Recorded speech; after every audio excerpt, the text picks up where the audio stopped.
पूरे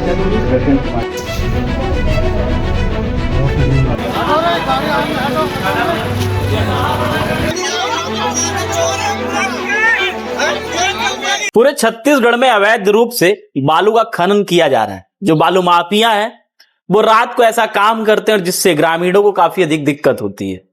जो रास्ते हैं वो खराब होते हैं, धूल धक्कड़ आती है और तमाम समस्याएं होती है।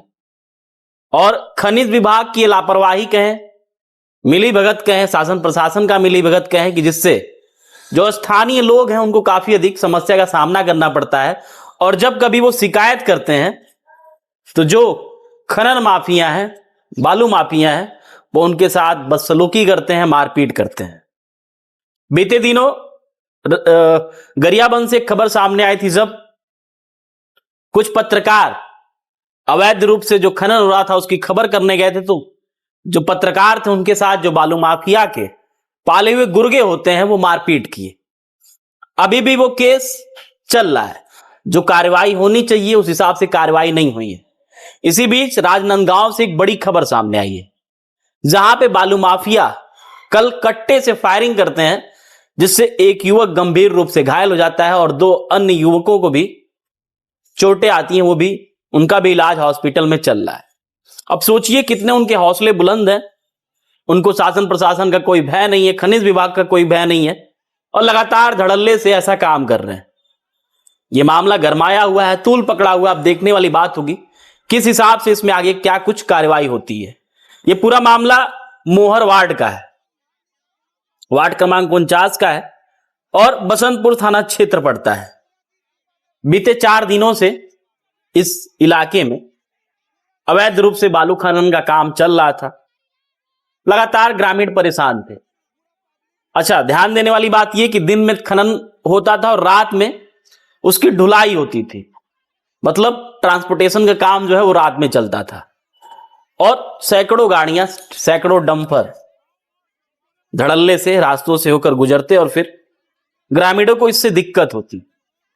कल रात का मामला है।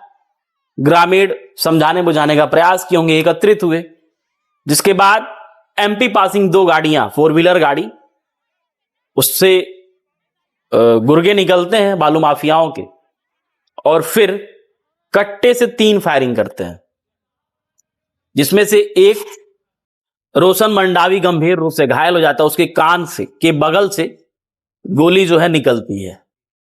2 और हैं वो भी घायल हैं, उनका भी हॉस्पिटल में इलाज चल रहा है। जो गुर्गे थे उनकी नीयत क्या थी साफ है। अगर वो कट्टे से फायरिंग कर रहे हैं तो इसमें कोई संदेह नहीं है कि अगला मार भी सकता था, वो जान भी ले सकता था, इसमें कोई संदेह नहीं है। केवल डराने धमकाने के लिए हवाई फायरिंग होती है, लेकिन क्यों करे हो तुम हवाई फायरिंग? कोई शस्त्र प्रदर्शन तो था नहीं। वहां ग्रामीण अपनी समस्या को बता रहे थे और अंधाधुंध जो गुर्गे हैं वो गाड़ियों से निकलते हैं और फायरिंग करते हैं। फिलहाल इस मामले को लेकर पुलिस की जो भी भूमिका है वो अपनी भूमिका निभा रही है। क्या कुछ कार्रवाई होती है वो बड़ा मसला है।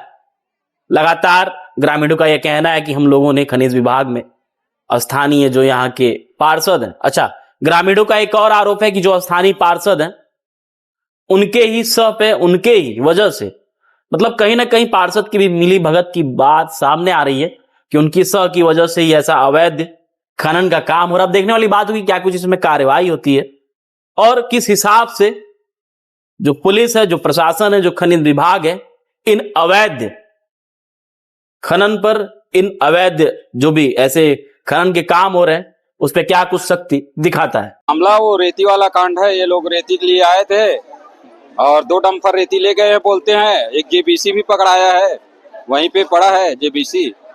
गोली किसने चलाई? अब वो कार वाले लोग चलाए, 2 कार में थे, 3 फायरिंग किए हैं। 3 फायरिंग किए? हाँ। कितनी चोटें आई है? कितने लोगों को गंभीर हालत है?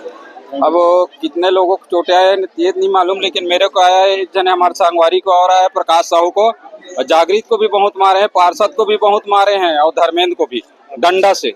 गोली पड़ी आपको? हाँ, गोली नहीं पड़ी, डंडा से मारे मेरे को। गोली किनको किनको पड़ी? गोली हम मेरे को मालूम नहीं किसको पड़ा है क्या है, लेकिन 3 फायरिंग जरूर हुआ है। कौन करवा रहा था ये मामला? अब ये इसको हमको पता नहीं कौन क्या है, कि नदिया में रेती चुरा ला है कि इस तो गांव में आ जाए तो हम सब गेन गांव वाले। ये आज ही हुआ है कि इससे पहले और हो चुका है? ये हम तो आज जाने हैं, इससे पहले हुआ है क्या है ये नहीं जानते। मोहड़ में रेत निकालने को लेके गांव वाले और रेत निकालने वाले बीच विवाद हुआ है, जिसमें अभी थोड़ा सा गांव में स्थिति तनावपूर्ण हो गई थी, तो अभी स्थिति शांति प्रिय है। स्थिति नियंत्रण में और क्या घटना हुई, क्यों हुई, उसकी पूरी जानकारी ली जा रही है। फिर जैसी घटना हुई वैसी कार्रवाई की जाएगी। सर, उक्त व्यक्ति को बताया जा रहा है कि जो शासन के द्वारा लीज है वो कहीं दूसरी जगह का मिला हुआ था और वो कहीं दूसरी जगह से। अभी घटना पे पहुंचे हैं, डिटेल चीजें धीरे से समझ में आएंगी, उसके अनुरूप कार्रवाई की जाएगी। कितने लोगों की हालत है? अभी कोई इसमें स्थिति क्लियर नहीं, कोई जानकारी स्पष्ट नहीं है।